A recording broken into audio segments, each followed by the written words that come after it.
Alex, I was out in the driveway yesterday and I saw my neighbor, bless his heart, trying to stop his sedan at the end of the hill. The sound was like a giant celestial zipper being pulled shut by a very angry freight train, just that high pitched metallic shriek that makes your teeth want to vacate your gums. Oh, I know that sound. That's the I've been ignoring my car's text messages for 6 months sound. It's basically the automotive equivalent of a smoke detector with a dying battery. But instead of a chirp, it's a scream for mercy. Precisely. And it got me thinking. We spend so much time in the Tiger Den talking about dovetails and TIG welding beads, but the most important maker skill most people will ever actually need is making sure they don't roll through a red light because they treated their brake pads like a suggested donation at a museum. Well, as much as I love watching you yell at your table saw, I think the audience would appreciate not crashing into a ditch. So, today we're diving into the oily, gritty, incredibly satisfying world of brake maintenance. Tiger, honestly, on a scale of changing a light bulb to rebuilding a clock, how hard is a basic brake job? Honestly, if you can build a birdhouse that doesn't fall out of the tree, you can change your own pads.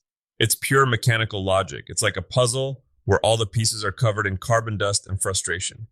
But before we even touch a lug nut, we have to talk about the golden rule of playing with things that weigh 2 tons.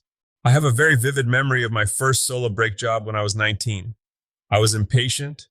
I had the car up on a flimsy scissor jack that came with the spare tire, what I like to call the Widowmaker, and I didn't bother with jack stands because I was only going to be under there for a second. Tiger, please tell me you didn't.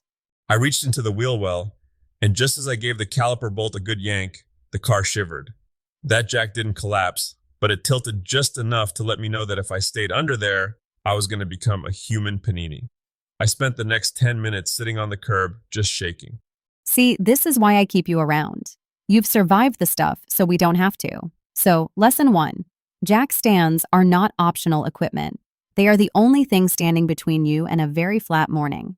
Exactly. You want that car supported by steel, not hydraulics. Hydraulics can fail without a sound. Steel doesn't get tired. And for the love of all things holy, chalk your wheels. Put a brick, a piece of 4x4, or an actual wheel chalk behind the tires, staying on the ground. Cars have a funny way of wanting to go for a stroll when you've got them up in the air. Okay, safety sermon over.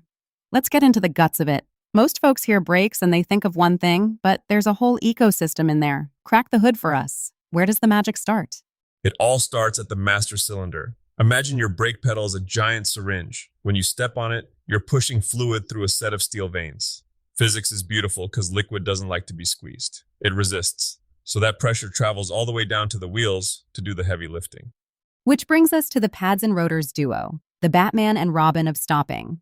Right, the rotor is that shiny metal disc that spins with your wheel.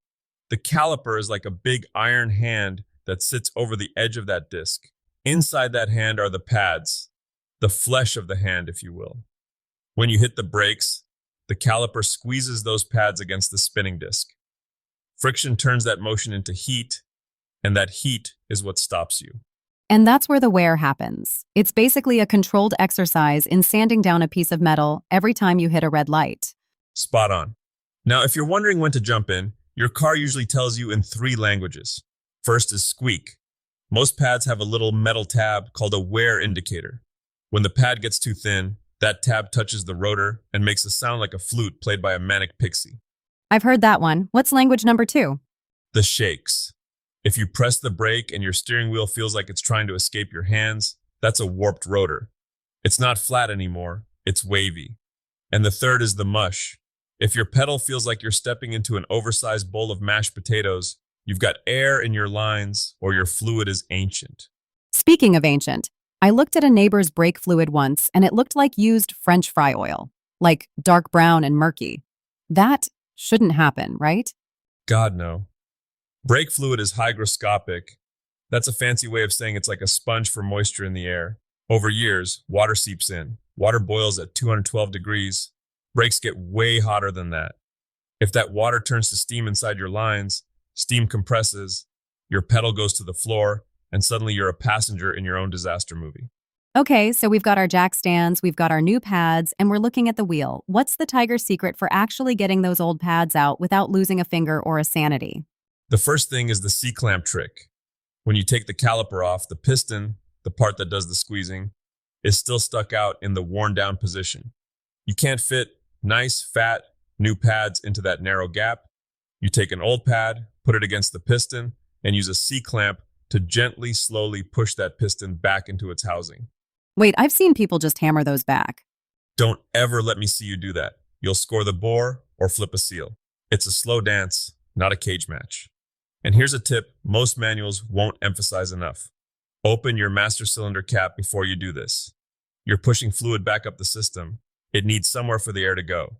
If the reservoir is full to the brim, you might end up with a brake fluid fountain on your paint, and that stuff eats paint for breakfast. Good to know. Paint is expensive, brake fluid is cheap. Now, what about the goop? Every time I go to the auto parts store, they try to sell me those little packets of purple or orange grease at the counter. Is that just an upsell, or do I actually need to lubricate things that are supposed to create friction? It sounds counterintuitive, doesn't it? Grease your brakes. But it's vital. You don't put it on the face of the pad, the part that touches the rotor. Please, never do that unless you want to sail through your garage wall. You put it on the sliding pins. The caliper has to float back and forth. If those pins get dry and crusty, the caliper sticks. One pad wears down to the metal, while the other looks brand new, and your car pulls to the left like it's looking for a snack. So, lube the pins, but keep the faces dry. Got it. What about the rotors themselves? Do you always replace them, or can you just give them a scrub? It's the, should I sand the floor or just mop it? Debate. If the rotors are thick enough and not warped, a shop can turn them, basically put them on a lathe and shave off a hair of metal to make them perfectly flat. But honestly, these days, for most commuter cars, new rotors are so affordable that I usually just swap them. If you see deep grooves, like a vinyl record, don't even think about it. Throw them in the scrap pile and start fresh.